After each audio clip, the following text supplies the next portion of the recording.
What is going on, everybody? Welcome back to the Daily Grind. All right, so I just want to run through a quick little disclaimer. Again, nothing against KASPA. This is just something we do every week where we kind of deep dive a coin or a couple coins, scan the wallets, make sure they're safe. There's no, malicious malware, viruses, things like that.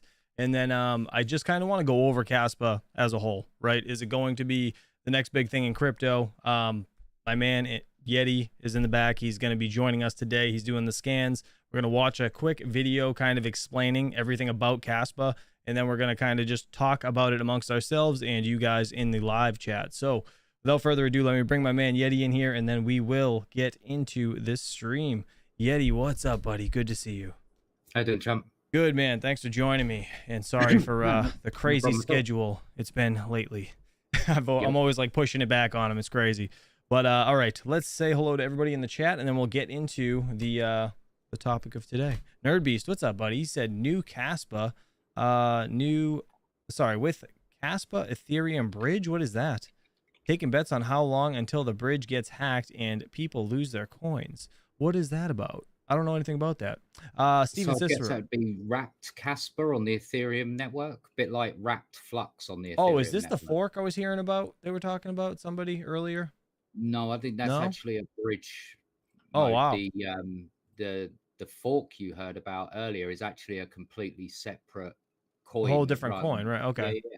Interesting. Just uses K heavy hash as the underpinning algorithm. Interesting. Sorry, I just had to turn up your volume. I forgot to turn it up.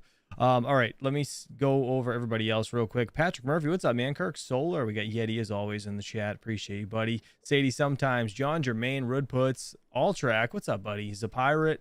Condibits. Somebody became a member as well. Who was that? Let me see real quick. I appreciate it. Ferry Ginsler, thank you so much for becoming a Chump Change VIP. I appreciate it, buddy. I'm going to actually be doing a hash rate giveaway in a little bit, so stay tuned for that. I'll tell you guys where to comment. Mining King, what's up, buddy? Kirk Solar, good to see you. Everybody else that I may have missed, hello. All right, let's get into it. So I want to watch a quick video. If you guys don't know what KASPA is, obviously mineable coin. It's supposed to be super fast blockchain. Yeah, they want to be a peer-to-peer transaction, like the fastest one around, right? So I guess they just went through their brand new, what is it, Rust upgrade? Is that what it was called, Yeti? If I'm not mistaken. Yeah, it's so Rust is a programming language. They're changing out from what they're using, which is, I believe, currently Go, and switching over to Rust because it gives a little bit more flexibility. Should give some performance increase as well, which we've seen on the testnet already. They were successful to have their blockchain up at 10 blocks a second recently, which is super impressive. Right. So it was that one, right? Tenfold increase already. That's crazy. So yeah. So they have to update this, right, to the new Rust stuff, I assume, because this is the old. Is that how? Yeah, that's the current block time, which is 1 second. But they're aiming for, I think, 10 stable, and then the plan is just to start cranking it up until they finally hit the limit. That's crazy. That I don't know if they even know what the limit should be. Right, it's already stupid fast, so I mean, it's gonna blow everything out of the water. Let's just leave it at that, right? Exactly. All right, so I found a video over here. This is from Across the Rubicon. This guy actually does a full deep dive on this network, or KASPA in general, right? So let's listen to what this guy has to say. It's about 11 minutes long. I'm gonna skip through a few things. He shills a little bit in the middle, but I mean, regardless, his video is fantastic. So I left this in the description below. Go like and sub to this guy. And without further ado, let's listen to this, and then we'll get into everything else. All right, let's do it. So in the last bull run, there were some really interesting layer 1 projects whose names had not yet reached mainstream narrative. They included cryptos like Polygon, Solana, Avalanche, and even Cardano would have blown your purse apart if you got in early enough. So in our search for new layer 1 crypto technology that has 100x potential in the next bull cycle, we came across this incredible little token with insane technology, an amazing crunchy narrative, and an all-star team that's still at about $100 million market cap. And of course, it's KASPA with a K. And so I went through the KASPA technology papers, the founder explanations, the roadmap, the tokenomic structure to save you the hours to decide whether you want to invest your time, money, or energy into a project like this. All I ask in return is you hit that like button down below for me, put on your block dag hat, and let's jump in. So KASPA's mission, to put as simply as possible, is to become the #1 peer-to-peer electronic cash system. Now, if that motive sounds familiar, it's because it was Bitcoin's original motivation. However, KASPA and a lot of other people have thought that Bitcoin has become more like a gold and a lot less like cash. People hold it for a store of value, where KASPA, they want to become the digital silver, which in its original translation of Aramaic, silver is KASPA. And this is because silver was historically treated as less precious than gold, but way more circulative, and therefore way more widely accepted as payment. So put a simple That's pretty interesting. I didn't know that. That's very interesting, actually.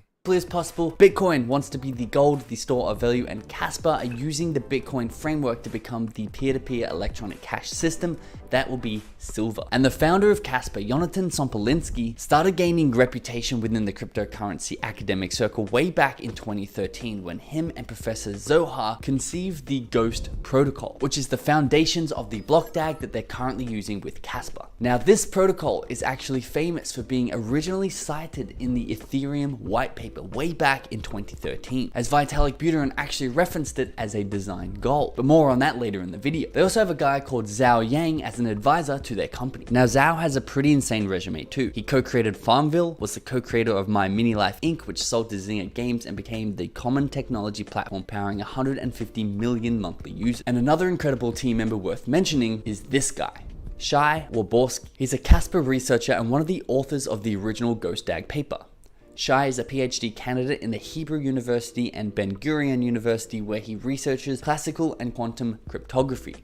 Yes, quantum cryptography. That's a topic way beyond me and the scope of this video, so we'll just give Shai the head nod and we'll move along. So I don't know about you, but I can confidently say that this team is one of the best that I've ever seen. But their mission is probably one of the most ambitious, so can they pull this off using the technology that they developed? Well, first things first, we need to know if KASPA can solve the blockchain trilemma. And if you don't know what the blockchain trilemma is, you really should. Vitalik actually originally coined the term blockchain trilemma when he was talking about the scaling limitations of the Ethereum blockchain. And Vitalik has repeatedly said that the crypto project that solves this trilemma will win. We want to know which one of these tokens is going to solve this trilemma first. The trilemma states, blockchains are currently forced to make trade-offs that prevent them from integrating all three of the following characteristics to become the perfect blockchain. 1. Decentralization. Creating a blockchain system that does not rely on the central point of control. That would be the antithesis of cryptocurrency. 2. Scalable. The ability for a blockchain system to handle an increasingly growing amount of transactions. This is Bitcoin's problem and why KASPA is here to solve the actual scalability problem and therefore become the electronic cash system. And 3. Security. The ability of the blockchain system to operate as expected, defend itself from attacks, bugs, and other unforeseen issues. Because if you can just hack the blockchain, it's no good. So how is KASPA solving for all three of these factors in the blockchain trilemma? Well, we know that KASPA were the original founders of the Ghost DAG, proof of work consensus protocol that incorporates orphan blocks into the chain to form this block DAG. KASPA then used a novel, greedy algorithm to order the blocks such that well-connected, honest blocks are favored quickly and with high probability. And this leads to the following outcomes with the blockchain trilemma. Number 1, fast confirmations. This allows KASPA to have extremely fast confirmation times, making it a really fast blockchain. KASPA's consensus layer fast block rate decreases the variance of mining income, which decreases the incentive to join mining pools, contributing to the most decentralization possible on their block DAG. KASPA also solves scalability because their consensus layer removes security as a bottleneck for high throughput, allowing block rate and block size increase up to what the network can handle. And of course, the KASPA network is aiming to be highly secure. This is because they use a fast first confirmation, which enables use cases that need immediate proof of publication, but not immediate irreversibility. And the result of all of this really awesome technology leads to the world's fastest proof of work blockchain in KASPA. That's a pretty impressive title. And this is because it uses a block DAG structure as opposed to the traditional blockchain structure. And as you can see, this gives it horizontal scaling opportunities, which are still highly secure because each of these blocks are cryptographically hashed to one another. Now, to make KASPA even faster, they're actually switching over to a Rust infrastructure, which has... This is what we were talking about right at the beginning. So I guess, so you said it was in pre-testing right now for Rust, or is it actually... Yeah, they've actually got a test. It's actually running on their test net right now. And when are they actually supposed to implement it fully? Do you know? I believe the idea is within possibly 6 months. Okay. Which would be quite an impressive feat, to be fair, to have it stable within that sort of time spell. But I believe they've been working on it some time now. Okay, gotcha. been tested on the testnet and has already proven that it'll increase its capacity even more. Now, technology and team, both fantastic, but if you follow us here on YouTube, you'll know that we're a fan of something way more important: crunchy narratives. Because KASPA's incredible team, their impressive infrastructure, amazing speeds, and success so far means absolutely nothing compared to how KASPA will be perceived by mainstream crypto influencers. I mean, if a copycat animal-based meme token can consistently reach the billion-dollar valuation with a simple narrative like the next Bitcoin or Elon Musk loves this token, well, it's going to be very important to see how KASPA is going to be summarized on Twitter and in Discord boards around the world. Unfortunately, I think KASPA passes this test with flying colors. And the narrative that, wow, this token KASPA was mentioned in the Ethereum white paper, I think is pretty damn crunchy. And if I'm wrong, I'm curious to see which narratives pick up ahead of this one. They must. So KASPA was mentioned in the Ethereum white paper. That's what it's saying. So yeah, like, the ghost stag methodology is mentioned in the Ethereum white paper. Gotcha. I've heard that before, but I didn't know if it was KASPA in general, or so it's just the DAG. It's actually running, yeah, the right? ghost stag protocol. Yeah. Okay. Gotcha.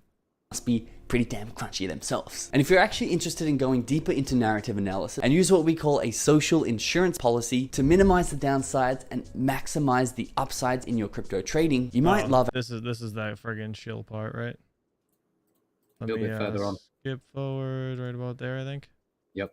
Of KASPA, which I really love. It's a pure proof of work digital asset. While many projects are moving away from decentralization in order to scale and operate faster, KASPA has persevered to solve these scalability and speed issues with a truly decentralized system. This is really impressive. Decentralization is the heart of all cryptocurrencies, free from the manipulation of central entities and large stakeholders. KASPA's algorithm is very efficient, core-heavy algorithm that allows high hashing power per watt, and it's also amenable to a future optical mining systems which have the potential to utilize even less energy. Now, KASPA have so many awesome features, we could talk about it for hours, but I'm going to do a speed round and list some of my favorite features as quickly as possible. Firstly, they're currently working on a ledger integration. Secondly, they were fair launched after years of development without any pre-mining. They're a community project and completely open source without any centralized governance.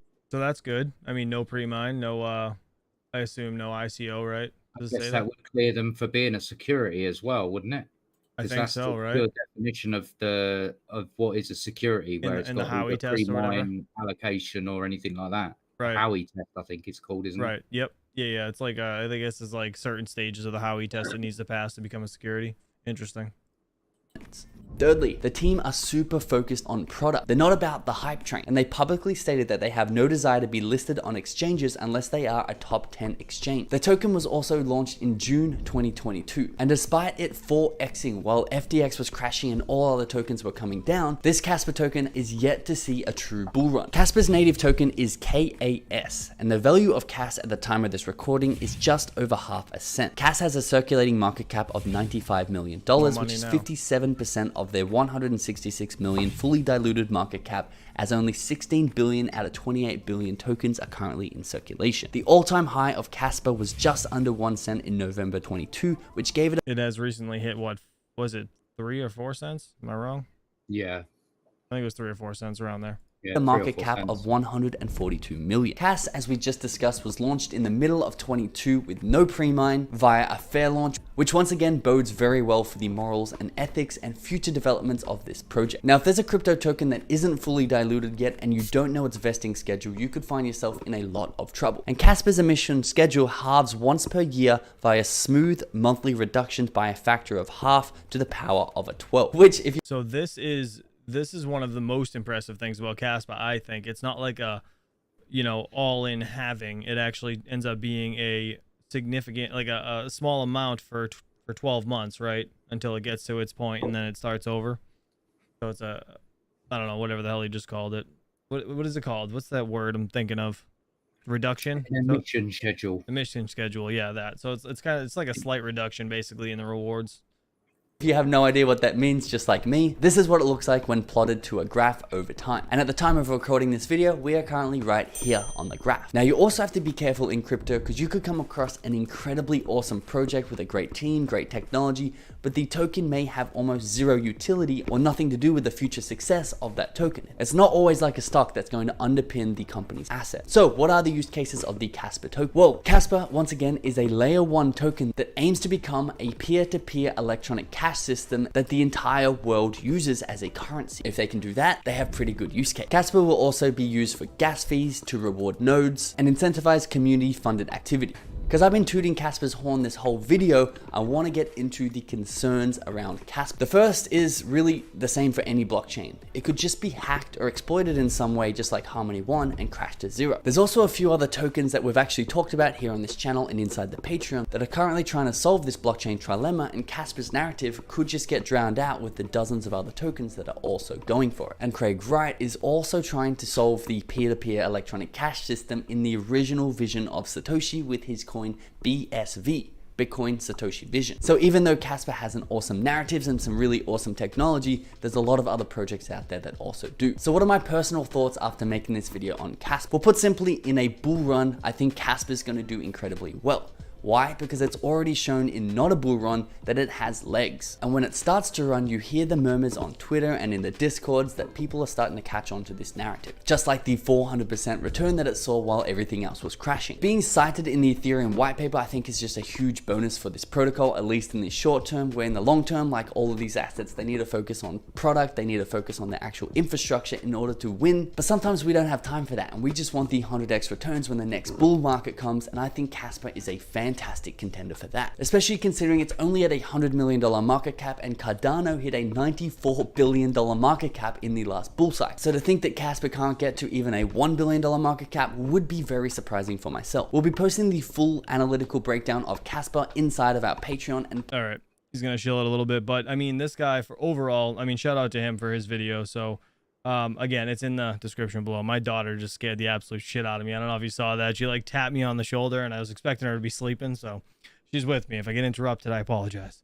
Anyways, all right, so KASPA overall, I mean, I think it's great. It's got some good things about it, you know. I mean, obviously only time will tell when it comes to full adoption and being a real use case. That's really the tried and true test of time is gonna be the only thing we can wait and see. That's it. I Yeti, think do the you have biggest anything? problem right now for KASPA is themselves effectively. If you're in a group of one developing something that fast, there's always risk that you get complacent, right? Yeah. Competition breeds innovation, as we've just seen with proof of useful work. Now we're seeing a few proof of useful works come along. Suddenly, those are all going nuts at the moment for update after update after update. So I do have a worry that KASPA could fall a bit flat if they don't get pushed. But then again, they do have a roaring community in their Discord right now. And I don't think that the community that they've built would allow them to rest, sort of thing. Do you know what I mean? So that's a good thing. The fact that they've got so much support is a very good thing. Oh yeah, for sure. It's absolutely a great thing. The thing I was most concerned with, I mean, you and me talked about it briefly right before we went live. You know, mining, like it's all out in the open until, like, what is it, like a year or something? It's gonna be all mined. It's like, it's not far from now, right? The emission schedule's actually, I mean, there's what, is it 15 years? I think, yeah, 15 years. So we're still. Oh, I thought it was like recent. I thought it was coming up soon. That it was going to be over. We're still quite a way away because we're still in like this area here. Oh, okay, all right. So we still have years then. I thought it was like next, like soon. That's what I was under the impression of. Okay. Here, the next sort of drop area is what's that? Is around here. Yeah, Although actually, hang on a minute. I'm probably reading these dates wrong, aren't I? Given that I think that these are written in American. Keep scrolling down a little bit. So how far does it go down? What year? 2035, is it? No, 37. 15 years will go very fast, someone said. Okay, so I don't know if it's all right, whatever. However long it takes for them to mine it fully, right? I know it's going to be quicker than most coins. Let's put it that way, right? So Sure. my biggest concern is if they get to the point of it fully fully out in the open, everything's mined and out, in the ocean basically to everybody to, transact with. If they don't get it to a mainstream point where people are doing a lot of transactions, like what happens? It's just That's a very good question. like just falls on its I don't face. know Like if what? there is any token or coin out there currently that has actually finished their entire mining period yet. I don't think there is. I haven't heard of one. If you So guys know I in the guess chat, we'd please be let us I know. guess it'd be a case we'll find out when that happens. But realistically, as long as there's uptake and there's transactions on their network, then it just effectively goes from a block reward to just transactional based rewards for the Right. mining pools. Right. So yeah, I Which mean, makes sense, but again, if there's not enough transacting, correct. Correct. it just turns into, what happens. That's kind of like Yeah. my biggest question, because I mean, again, if we don't know of any other coins, I mean, at least I don't know of any other coins that have been fully mined, or fully out in the open. It's, No, I don't think so. there's nothing to compare it to, so we really have no idea. So I'm Again, hoping it's that the same as the speed factor, right? There is nothing else to compare it to even get an Right. idea of whether it's actually good, bad, stable, unstable. Like they're out there on their own, effectively, sort of blazing a trail, so to speak, for fast blockchains. But I guess somebody's got to be first. Right. Somebody always has to be first to do it, Someone's right? gonna lead the Somebody way. has to push the boundaries before others go, hang on a minute, we need to look at this. Like now they're the only ones that do this emission schedule, right? Like no, not? there are Okay. quite a few that do emission schedules now. I know Dynex has an emission schedule. Oh, that's right. Duh. That's the same. I know the new KASPA fork will obviously run the same emission schedule that KASPA does, unless of course they make a change to it. Okay. But I wouldn't. Why would you fork something to utilize all of its project if you were going to change its emission schedule? Right. It wouldn't make any sense. Wouldn't make much sense. Right. But like I say, I mean, I actually looked through the white paper, right? I will be the first to say some of it was way over my head, right? Yeah. Like way over my head. Well, it's kind of like reading Dynex's stuff. Like, what does any of this mean? I've been getting a crash course in that recently. But I mean, from what I see, what they're trying to do is take the original idea of what Bitcoin was supposed to be, right? Mm-hmm. Quick, cheap, transactional, peer-to-peer. And so far, KASPA is proving that it is possible to do, right? I've sent stuff to other people in KASPA, right? You send it, it's like, boom, it's there immediately. The moment I've pressed send, it's showing up on the other person's wallet. And that bodes very well for instant payments, right? That's the same as how a Visa card works. You tap it on the PIN pad and, push to pay and all of that, and it's immediate. Well, if KASPA can get it scaling and getting those sort of 100 transactions, where they want to end up is it's hundreds of transactions a second. Not sure if they'll get to 100 transactions a second. That's way out there if they do. Like they'll be in a league of their own effectively if they do that. They'll be able to take on financial institutes with that kind of speed. Well, I was just gonna say they've already kind of blown us out of the water, or blown everything out of the water by a factor of 10. It's from crazy. one block a second to 10 already, right? They only launched last year, 2022. I mean, don't get me wrong, they've been working on the project a lot longer than when they launched it, right? Publicly. Sure. But publicly, they've only been available for around a year and a bit, right? That's an incredible development path.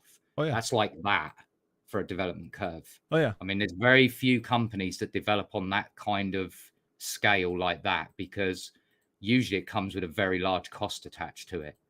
You want development that goes like that, then you pay a hefty fee for it. So the fact that they're doing like Well, I Oh, mean, it's apparently, Fully Electric says they already tested up to 2,000 transactions a second. Yeah, the transactions a second is already up there. Like it's the blocks per second that I was more referencing, right, right, which is still incredible. Like even 1 block a second is still an incredible feat, right? And it being stable. The right. fact that they can crank that up by a factor of 10 already bodes very well for its longevity, you know, and to keep to its original idea, which was a peer-to-peer cash. Right. Real quick, Ted in the chat said they are going after credit cards. He said if one or more like Visa or MasterCard signs on with Caspa, transactions will never dry up, which is I mean, it's a That's good very point. true. And why the hell wouldn't they choose a coin like this if it's super Yeah. fast? I mean, it's Well, I believe that's why what they want, I you think it know? was MasterCard or was it Visa? One of them signed up with Cardano for the same principle, right? It was that super quick transaction or supposedly.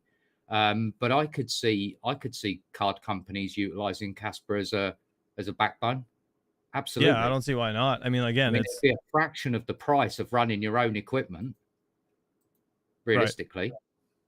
Please So God, September released. What's that about? Financial failure said. I guess that's to probably for the Bitmain Casper miners. I Oh, think oh, oh. everyone's hoping that Bitmain delay there's a little longer so that they can get a little bit more out Out of of it. the KSOs, you mean? Yeah. Yeah. Yeah, it's I mean, unfortunate that that shit's all happened super realistically, fast, how but many times have we seen Bitmain put out a miner, tell us what date it's going to be, oh and yeah. then they delay it by a further month and a bit? Well, they got to test them, man. You know? They got to Yeah, make there's sure they all no, no, no, no, work. no, no, no, no. Burning in, right? That's the right phrase for it. Burning in. Got to make sure it all works.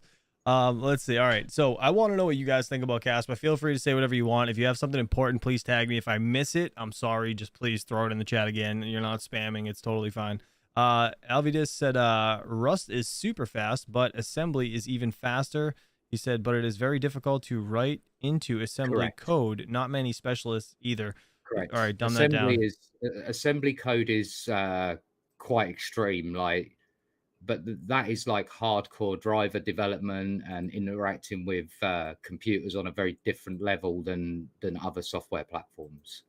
Okay. So, I mean, Interesting. it could go eventually like that if they needed to have that kind of access. But if they're already scaling up now with what they're running in Rust, I'm just keen on seeing where the limit is. That like, where's the headroom?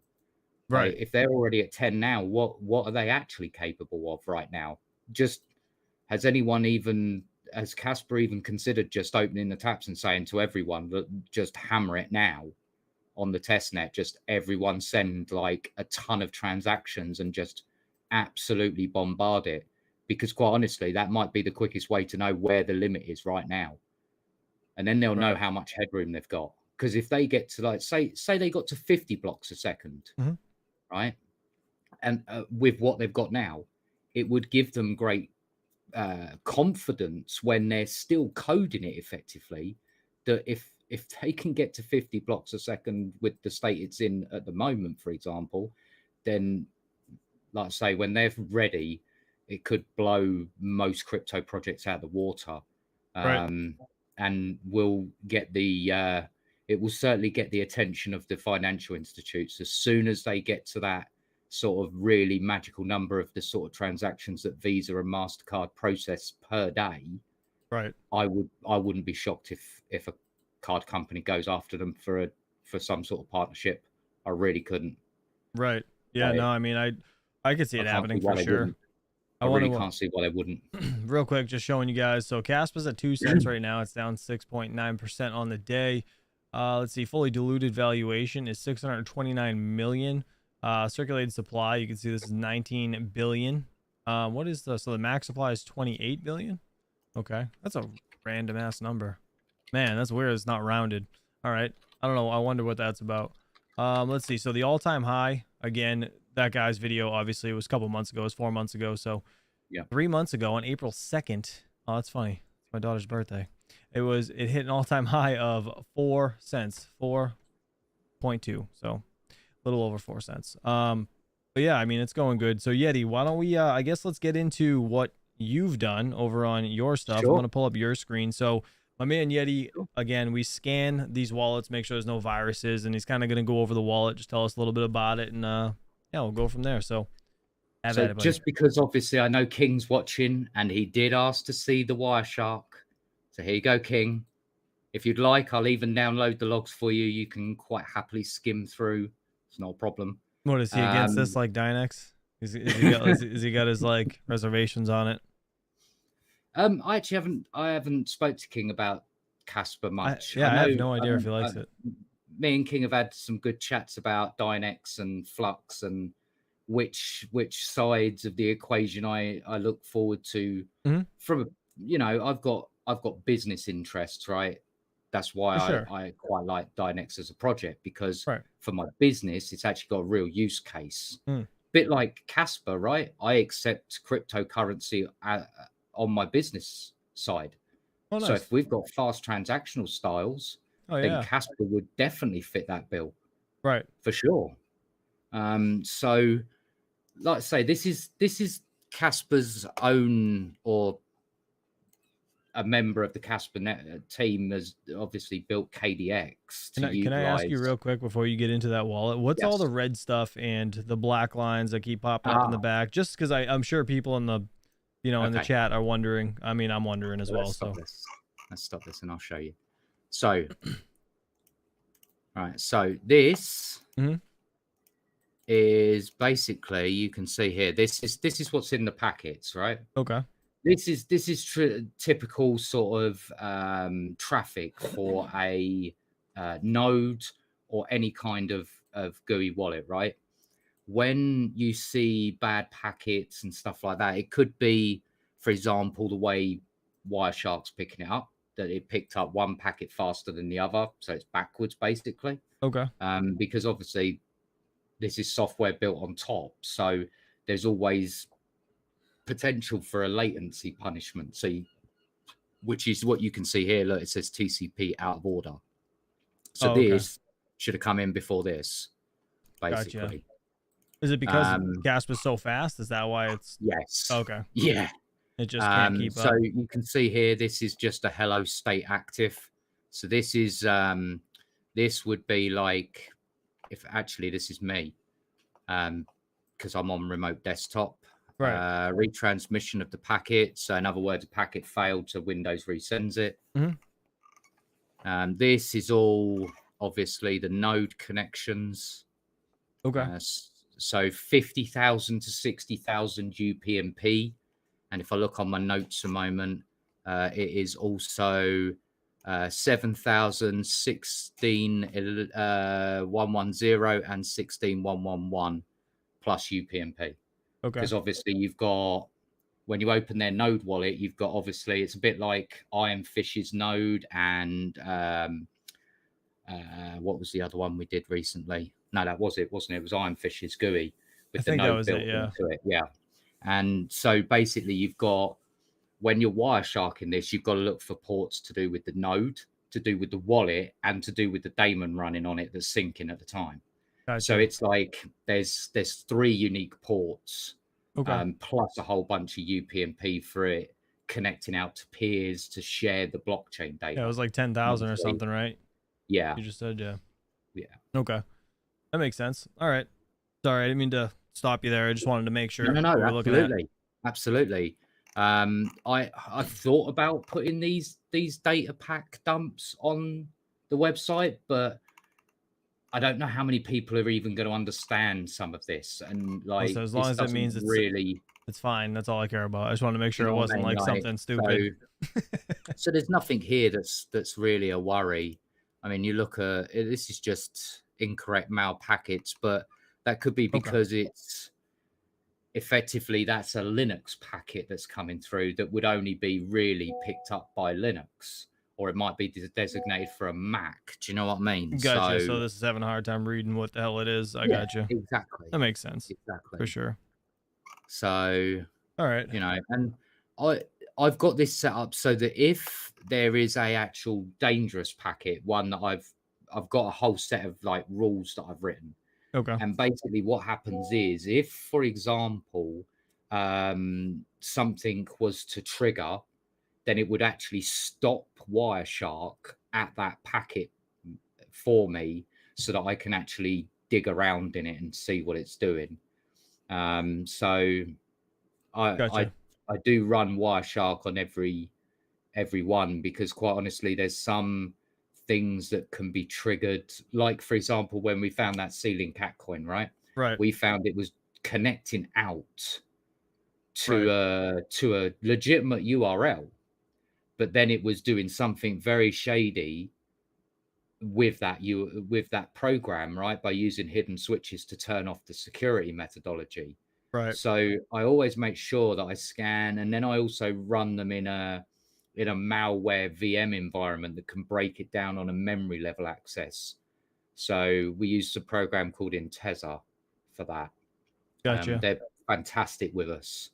They've actually been really kind enough to allow us to use their system, and like I say, it's been fantastic. It digs around. It can run it in an environment where, there's, if I'm on a VM, it's like running a VM inside of a VM effectively.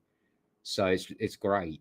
Gotcha. Real quick, I put the website that Mr. Yeti, I just showed it on Yes. screen, as you guys know, but the website that Yeti created for these audits that we do, again, we try to do them every Wednesday if we can, depending on, my kids and stuff. But either way, this is more or less, we scan the wallets, make sure there's no viruses. If you click on, whatever, this is the only one that actually failed. And that was, again, what he was just mentioning. But if you click on, I guess, just go to Ironfish, for example, right? You guys can go and see the version that passed, right? And you can click on the GitHub right here. There's a link. You just click on it. It takes you, well, apparently not. You used to take No, you I to the haven't GitHub. filled that one in yet. He hasn't put that one in yet, but typically it takes you to the GitHub. Yes. Is this one in? Let's see. It should be. Yep. Okay. All right. So it takes you to the GitHub so you guys can download the correct wallet. So you're not Yes. going to like a fake GitHub where you're going to get a virus or something. That's kind of the whole reason of us doing this. And, I honestly, it's because I personally harass Yeti to make sure I'm safe. So he figured, why not share it with everybody? So yeah, that's that. All right. I guess let's get into the wallet. I just brought up your screen Yep. again so you can show us Yep. what's up with So the you wallet. ready? And yeah, let's do it. Look at that. There we go. Nice and clean. So this was the scan. 0 which gave me a lot less stress, because I was a little bit worried, right? So especially given that I've actually mined KASPA, I have a small bag of KASPA, just to be open and honest about it. So when it comes to stuff that I've probably got a little bit of vested interest in, like where I've mined it myself, I maybe go a little bit deeper than some, but more a case that there is so many people that have got into KASPA that I needed to give it a little bit more than some of them, I would say. But actually, to be fair, it was no more or less time for me to do KASPA than any other. I was expecting to spend a lot more time deep diving, but realistically, there wasn't much to deep dive. The code's really clean. The code is heavily notated. So anyone who's ever done Node.js, for example, which is another coding language, right? Anyone who's done Node.js in the past and has a basic understanding of JavaScript could understand how that wallet is working, which is pretty cool. And the fact that it's all notated makes it even better for somebody like me. That's awesome. To go through and just be able to corroborate what it's doing with what I'm seeing. Right. And that's the great thing about it. And obviously I threw it through Inteza as well. Yeah, let me show that. There we go.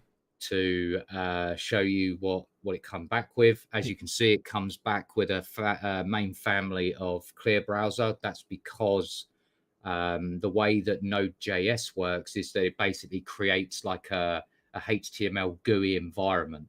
So to access that, you have to put certain elements of a browser inside of the wallet so that it can, pull up certain styles and themes and stuff like that. So, it's really clean. I mean, the one string that hit on for malware. Can you zoom in on that a little bit, actually? Yes, I can. Sweet. So the only malware that it hit for was this, right? And this is what I try and say to everyone. They try and understand what I'm looking for, right? When I say false positive, Okay. is a false positive. So what it's doing is that there is a small string.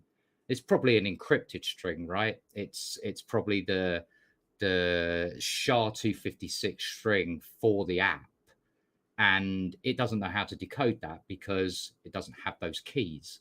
So it freaks out thinking it's malware. And that's the kind of thing that I have to dig around and try and work out whether that is legitimate or not. So it does pose a challenge at times, especially when there's a lot of hits on a specific wallet. But this was clean as a whistle. Like That's awesome. This was one of the easier ones, to be fair, and that's that's great on KASPA. Kudos to them for making sure that their code's clean. Can you show us the wallet again itself, the KDX wallet Sure. that you actually scanned? So I guess could you just walk us through this a little bit, tell us what we're So looking at and how it works? this is the KASPA node. Oh, okay. Right? Interesting. So this is the actual node. You can see here that it's consuming 7 gig of storage. There's 10 peers connected to my node at the moment. Wait, 7 gigs of storage it takes? Yes. So now, wait, do you have is this set up with the node right now? Like Yes. are you using it? No, it's Or is automatic. The node comes on by itself. If I want to mess around with it a little bit more, there is some advanced features. This is something that's very cool to me, that you can obviously turn on a whole bunch of custom features, and now you can actually take a look at the DAG running. Now, do you have anything in this wallet or no? It's No. just all right. So the node runs with nothing in your wallet? Yes. That confuses the hell out of me. All right. Can you explain that a bit? Do you know anything about that? Like, is that, I don't know. The nodes are like, for me, the only time I've ever touched nodes was Flux nodes, and they're a pain in the ass. But I know it's like you need a minimum of 1,000. Like, how come this one's different? I guess explain that if you could. There we go. People were asking if I could switch it to dark mode. There you go. What the hell? They have dark mode? That's sick. Oh, yeah. Well, that's cool as hell. All right. Yes, it is. All right. That's way cool. So, I mean, the node comes pre-built in, right? It's the best and easiest way for a blockchain to have extra nodes on the network for passing around the blockchain data and synchronizing, is to build it into the wallet, right? Every time somebody opens it or leaves it running in the background, then it's effectively helping the network. I'm just not used to you not having to have stuff in there to run the node. I thought you were supposed to like have X amount. No, you can do it with Bitcoin, actually. You can run a Bitcoin node. You can run a Lightning node, which actually you get paid to do. Okay. So there's no reward for this kind of node. It's not like a collateral. For me running this right now, I'm not getting paid anything. Okay. Unless I was directly mining to that node, which I haven't got a Stratum set up at the moment. So, that's coming soon. So question. Now, when you mine to a node, is there any advantage to mining to a node versus mining to like a different wallet, say like Zelcore? Like what's the advantage besides securing KASPA's network? Just basically that? Basically that. Okay. To be fair. There are obviously pools that are running KASPA nodes. That's how they do their mining. They use a Stratum bridge. And believe me, over the last few days, looking into doing a KASPA pool, to say the least, it's complex to do mining to it. It's very much built around that you would set up a node locally and you would mine to your local node. That's the original concept. And then somebody obviously made a Stratum bridge that could effectively go from inside to outside and allow people to Okay. UK Miners Club says KASPA pool is a freaking nightmare to get going. Yes, it is. Yes, it is. Yeah. So my man Yeti actually already started a Dynex pool, or Deep Miners pool. Is that what you guys are calling it? Deep Miners pool? Yeah. Okay. So Deep Miners pool is going to be coming out with a KASPA pool eventually. I don't know how long, well, if Yeti doesn't pull his hair out or whatever's left at this point, because he's probably stressed out to the max. Oh yeah. So yeah, I don't know when that's going to come, but hopefully, how do you have any, I guess, time frame as to when your pool would come out for that? Or is it like, I mean, we're trialing some stuff at the moment. I've got the actual node running. I'm just having some trouble getting the Stratum bridge to allow outside connections. So I can get it on my network, but I can't get it outside of my network at the moment. so when you have all right, so you said you had the node going, so you have to have a Yeah. node for the pool, like how? Yes. Okay, so it's a specific Well, it's node for. effectively the daemon effect in essence, right? Theirs is KASPAD. Okay. Dynex has Dynex D. Yep. Neoxa does like a Neoxa D, which is just a Kapow version. But yeah, Okay. Interesting. yeah, the bridge is the nightmare part. Um. But thankfully, I reached out to a couple of people in the KASPA Discord who kindly agreed to show me and help me and guide me through some of the steps that I'm getting stuck on. Oh, that's So awesome. fingers crossed. At least they're supportive. Yeah, It's a yeah, big super deal. supportive actually. A couple of people have reached out to me already. When I asked in there's quite a few people that messaged me, said that if I am going to plan on starting one up, then they'll come and help and get get the ball rolling with us. So Right. that's really cool. And I know yeah. that there's quite a few people in our community, like on the Misfit community and such, that are either done KASPA, still going with KASPA, or just bought ASICs for KASPA. So it does really make sense from our perspective. We don't want to just be known for spinning up, hundreds of coins. I don't really want to do that. Right. I'd rather do 2 or 3, really, Ones really that you well believe in, right? with Yeah. good, And right. good latency, good service than doing Makes sense. 100 terrible. Yeah. No, that totally makes sense. Yeah. I mean, as you guys might know, Ethermine is now gone, right? So they only have. I mean, there's I mean, I guess it would be kind of interesting to see somebody that I know personally come up with some like a big pool that a lot of people go to at this point. You know what I mean? It's just weird because I'm so used to like, a couple years ago or a year ago, it's like you go into Ethermine, everybody's mining Ethermine, or two miners. It's like those two pools. Sure. Like basically now it's like I feel like there's so many different like little pools that everybody's just kind of splitting between because no one has like a go to. But yeah, it'd be kind of neat to see that. Real quick, we had Deadly Wolf in the chat just asked if the site had CKB wallet. It doesn't look like it, to be honest. Not currently. So if you want, there is a suggestions section, right, that you can go to right here on the side, and you can fill this out and just kind of put it in. You can see all the other suggestions right here. Excuse me. But yeah, feel free to put in one for CKB, and we'll get to that Absolutely. as soon as we can. But yeah, all right. Absolutely. I list up the suggestions as soon as I see them, and then as soon as they get done, they get marked off. So KASPA was one that actually never got suggested. Yeah, we I were was talking quite about surprised, to be fair. Yep. But I guess that probably similar to me, it was a case of, do you really want to know? Yeah. Like you've invested all that time and money. There's almost an extra level of stress. Well, at least we know, as of right now, the KDX wallet itself is safe. I'm assuming Zelcore is fine. They got KASPA. Yeah, I got very little worry about Zelcore in itself because that's very different. We have also, what is it? The Tangent wallet, I believe, holds KASPA. So I have a link for that. I don't know if it's in the description of this video, but it's in most of my videos. Feel free to go check it out. You guys don't have to use referral. I don't care either way. But yeah, regardless, it's the first hardware wallet that it actually has. I don't know. I guess he said they were going to be doing Ledger integrations. The guy on that video that we just watched at the beginning of this. Maybe that's changed after the whole.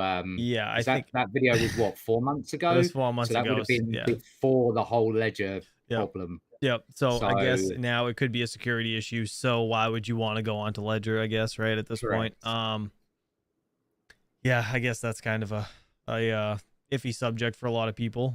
If you guys have any questions, obviously feel free to ask in the chat now. We're gonna be wrapping it up in about 10 minutes or so. So yeah, if you could get them out now. Let's see. Nice. You put Bitorium and Raptorium, said Alvidus. What on the site? Let me see. Where'd you do that? They're under the suggestions on the right hand side, so you'll see all the list and there's more. Oh, never mind. Yeah, I didn't realize 2 or 3 pages. Yep, I didn't realize there was that many pages. There's a few. I have got through quite a few. Maybe delete the complete ones. I will clean them out soon. Yeah, and that way it'll scrunch it all down, but it'll still be 2 pages. Crazy. Damn, that's awesome. Hell yeah.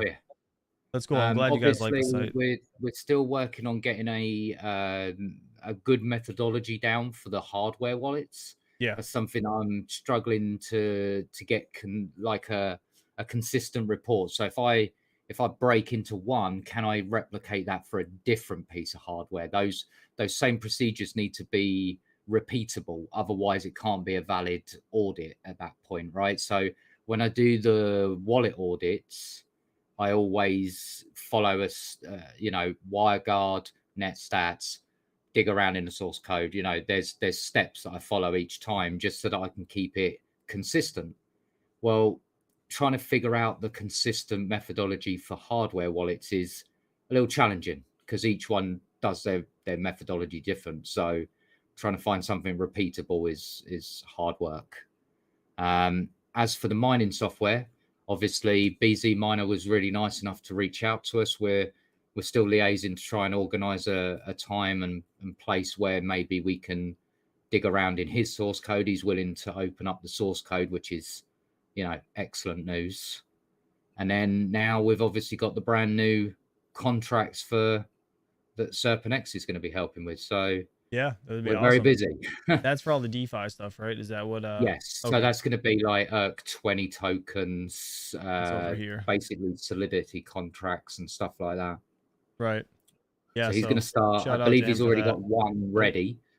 To page. That's awesome. I didn't even know it was going to do that. I accidentally clicked it. I was like, oops, what did I do? That's cool. So it brings it right to his page. Nice. Yep. Oh yeah. Well, shout out to Serpent for the really cool thing is I believe he's got one or two already ready that he's been typing up. So obviously they're not published yet, but they're in the back end. I've already seen one that's in there now.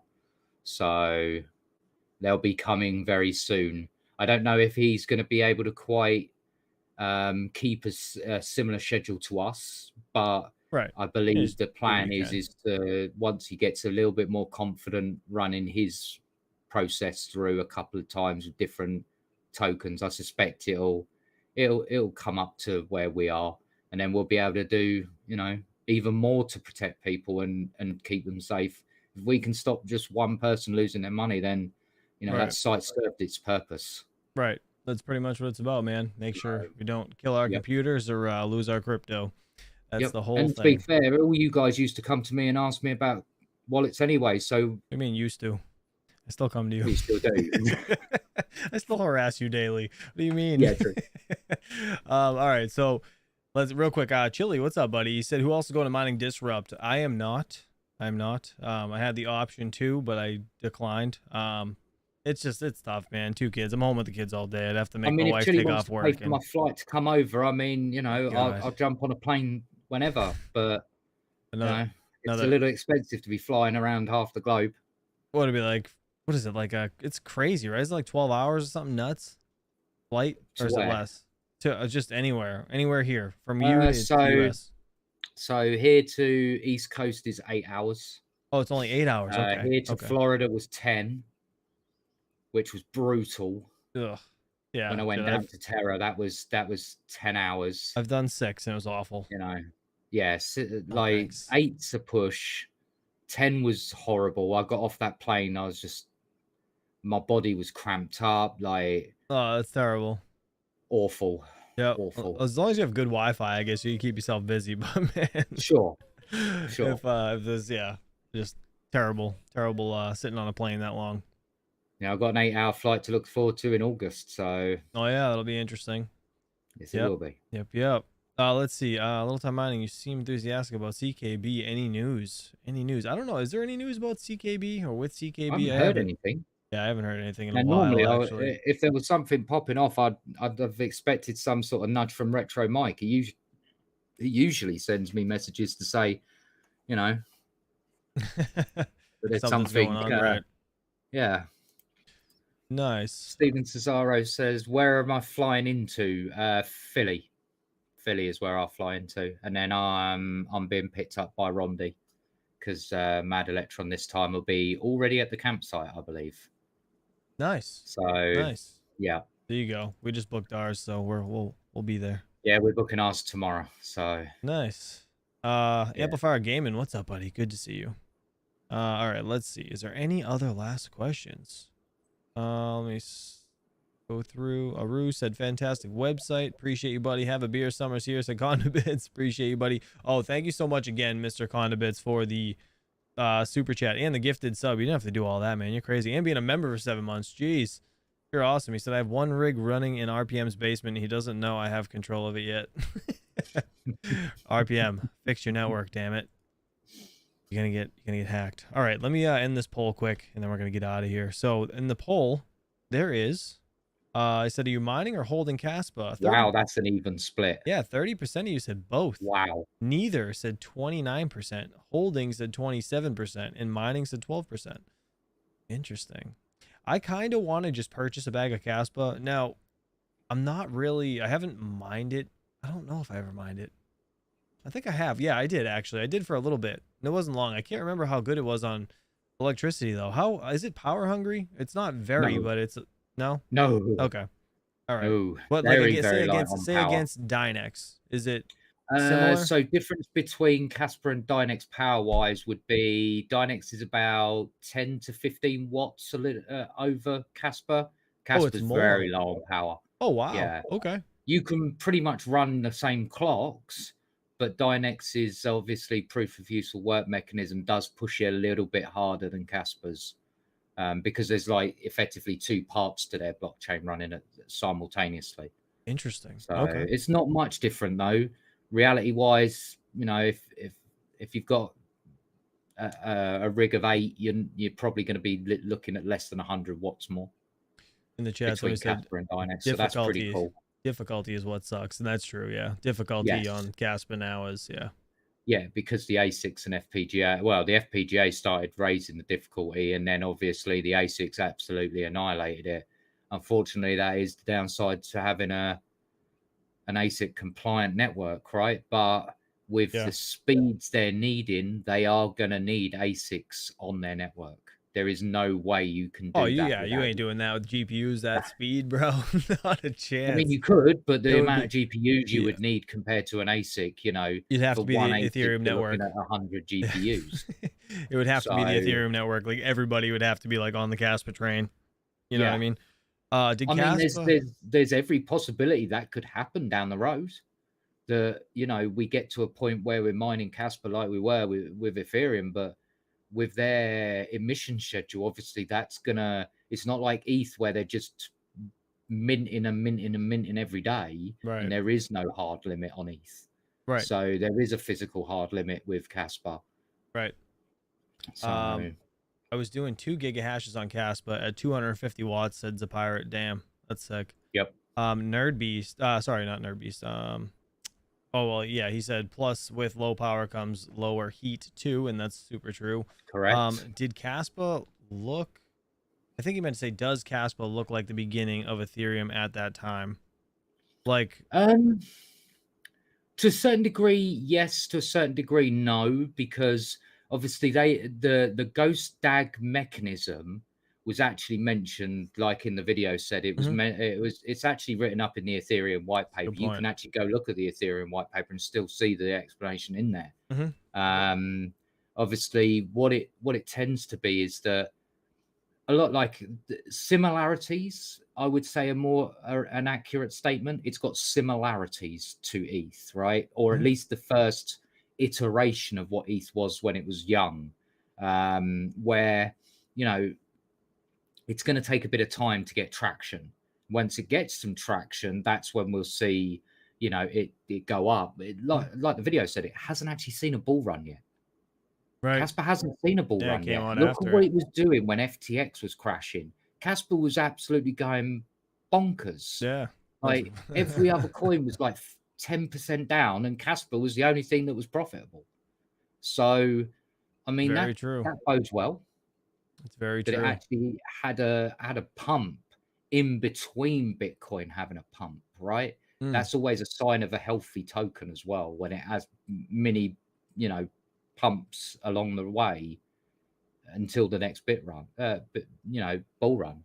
And you think that it really, I don't know where the limit will be in the next bull run. Like usually the first bull run for most coins are never as great like off the cuff.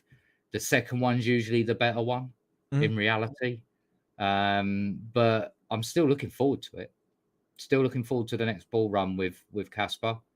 Little Timeline says KASPA might go to 20 cents. That's, I would say, not unrealistic short term. UK Miners Club said KASPA $1,000 the next bull Oh my run. God, if it's like that, I'm buying a boat.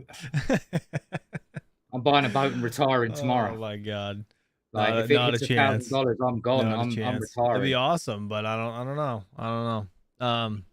I don't see it. If it does hit 1,000, it'll be when the emission schedules run out in 15 years. Oh yeah. Oh, that's when it would take at least that, I think. You know, that's when it should start gaining its actual like what it's worth, because once there's no more being made and it's just purely transactional, that's where it started. You know, it's deflationary at that point, isn't it? There's only going to be that amount around, and only those amount. Right. So Pirate says I'm buying an island. Absolutely. Ideally one with hydropower, so I never have to worry about buying power again. Right. Speaking of that, that's the only reason I want the KSO, man, because it's like, I mean, Chili wants one too in the chat. He's asking if anyone's selling one. I doubt it. I doubt people are selling their brand new miners, but I would love to get one too. It's just like, if anyone wants to send me one to hack, I'll have a go. Man, it is for 70 watts. It's like on solar, it's like almost impossible for that thing to not be profitable to some extent. Absolutely. I mean, I run a 400 watt rig here on pure solar for 8 hours a day. Yeah. And then I just turn it off at night. Right. As soon as the sun goes. Yep. So yeah, I've been running the KSO right now that Fully Electric sent me for him. It's mine into his wallet. It's not mine. But I told him, I was like, well, at least he sent it to me for the video, right? And I was like, dude, I can just leave it on solar for a bit if you'd like. So I'm going to do a 14-day profitability video probably this weekend, because I'm at like day 10 right now. So I should, by Sunday, you know what I mean, get to that 2-week mark. So I'll be able to at least see how much KASPA we yielded, how much money it made. And it's just, it's crazy. It's crazy how low wattage it is, how cool the thing is. Like, it's quiet as hell. Like, there's no, to give you an idea, right? So most people know I host my GPU rigs out in the States, right? Yeah. Just makes no financial sense for me to run them here, right? Right, correct. And so when I was, after the merge happened, I went over to Flux to grab a bag, right? Thought it was sensible. But the difference in price, cost to me, to mine Flux to KASPA, was a third. Oh, I bet. A third. It went from like 200 a month to like literally like 70 to $80. It plummeted. Wow. Yeah. That's crazy. Yeah, that's really big. And even the 20 series cards are very good on KASPA. Right. Like considerably. Like my 2070 that I've got in that rig over there does amazing on KASPA. And that's a 20 series, which is great for an entry level. I want one of them KSOs. I do want one bad, but I'm like, I feel like I already missed the boat. I feel like if you were gonna get one, you should have got one first batch. Yes, absolutely. The first batch people are probably rubbing their hands together right now, because all the time that Bitmain are announcing that they're delaying, that's just even more profits in their pocket. So you got to think for at least for the 10 days, right? I did notice a question from Patrick Guyan asking, the overabundance of ASICs is good for the future potential as it has secured a reliable measure of network security. You're actually not wrong. You're right. That from Patrick still sucks to GPU miners, because you got to remember, right? When you're talking the speeds that KASPA want to ramp up to, the GPUs just won't cut it. That's why ASICs exist, to do one job and one job only, very consistent and very fast. Right. If you look at 100 gig network equipment, right, they all have ASICs in them, because no traditional processor can keep up with 100 gig network connectivity. It just doesn't work. So told me to shut up. I made him buy one last week. Didn't make you do nothing. I want one. I still want one, but yeah, I don't know. It's just the profitability, I mean, right now it's still $30 a day, right? The thing's raking in. I think the last 10 days, again, it's a little more than $300 he's had to have brought in KASPA. And that's, you know, for a 2-cent coin, that's quite a bit of KASPA. Yes, it is. For, you know, the 10 days. Ted just asked, how much am I paying for my rig? So I'm currently at 13.2 cent a kilowatt. So There you go. I'm okay at the moment. I'm eating a little bit of electric, but not a lot. Well, there you go. If it was over here, it'd be a lot more. Right. Terrible. A hell of a lot more. Yeah, speaking, I have to get my stuff going back in the trailer because everything's off. It's been off. All right. I think that's it, man. I think that's it. Power Minds Crypto, what's up, buddy? I haven't seen you in a minute. I was actually thinking about you the other day. I was wondering what happened. I'm glad you're still around. Good to see you, buddy. I don't think there's anything else in the chat that I missed. And if there is, obviously, guys, just leave a comment below. I answer pretty much every comment I get, unless it's like wicked old video and it's totally irrelevant at this point. I usually don't even get the notification that it was commented on, but if it's a new video, I do try to get back to all of you guys that actually leave comments. But yeah, Yeti, thank you so much again for joining us today, and this is awesome. Hit the like button. Yeah, guys, please hit that button. I appreciate you all. I'll see you guys bright and early tomorrow morning around 8 a.m. Eastern Standard Time, and until then, have a good day, guys. We'll catch you soon. Peace out. Condiments. That's terrible. I'll see ya.